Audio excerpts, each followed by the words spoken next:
Hi everyone, Josh Gilbert here and welcome to Stock Break, where I give an in-depth analysis on public companies in under 5 minutes, breaking down their fundamentals and potential valuation. So let's dive in.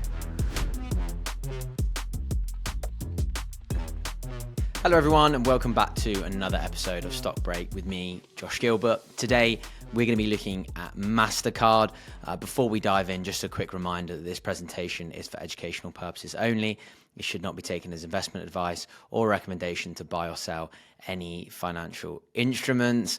So let's get started. We're going to dive straight into Mastercard. It is a global technology company. You've probably heard of them before. They operate in 210 countries and they offer a comprehensive range of payment solutions, including credit, debit, and prepaid cards. The company's core business, though, revolves around processing transactions made through Mastercard branded payment products, essentially facilitating seamless and secure transactions for millions of users globally. So it's consumers, it's small businesses, it's governments, it's large enterprises. And they had 3.4 billion cards in circulation at the end of Q1 2024. They've moved from strength to strength over the years. They've doubled its merchant locations in the last 5 years. They now have 110 million locations. They continue to invest into new technologies such as AI and blockchain to drive innovation and enhance its service offerings. Cashless transactions are on the rise. We all know that if we use our cards or Apple Pay, and they're projected to go by about 113% in the next 5 years, which bodes well for companies such as Mastercard. And we can see from the growth here on the chart, they're looking at their filing in Q2 that the growth across its payment network continues to move higher. Looking quickly at the competitive landscape of the payments industry, it has become a little bit more crowded over the recent years with the emergence of growth names such as Block and Stripe, alongside the rise of buy now, pay later options.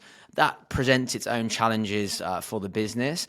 Mastercard's biggest competition, though, comes from Visa, the largest name in the payments industry, and of course American Express, which is known more for its premium customer base. But if we have a look at the chart that we can see on the screen there, Mastercard remains the top performer during a 10-year period, returning over 500% in that time. And a quick reminder that if you are listening on a podcast, head over to YouTube to watch along with our presentation. The bulk of Mastercard's revenue comes from core payments, which is driven by spending. Mastercard processed 143 billion transactions in 2023, which markets expect that to grow by at least 11% over the next 4 years. And that's really positive because it's going to help drive revenue and earnings growth. And if we have a look at those transaction numbers, it is continuing to grow over the years ahead. 11% expected, but also moving much higher in the second quarter of 2024.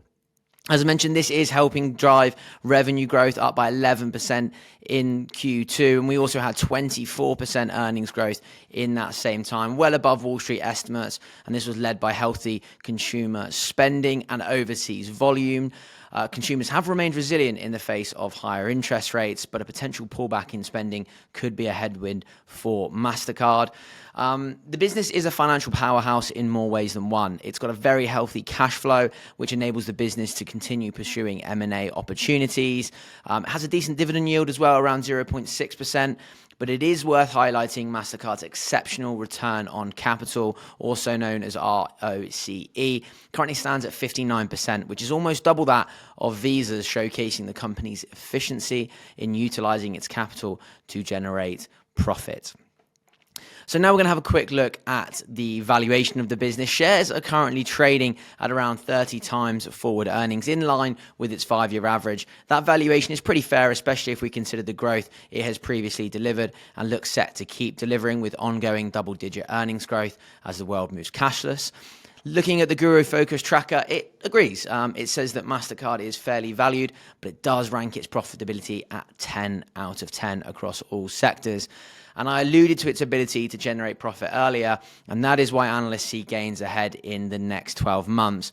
According to Bloomberg Analyst recommendation, Mastercard has 43 buy ratings, 5 hold, 0 sells, with an average price target that signals around about 12.5% upside from the time of recording this episode.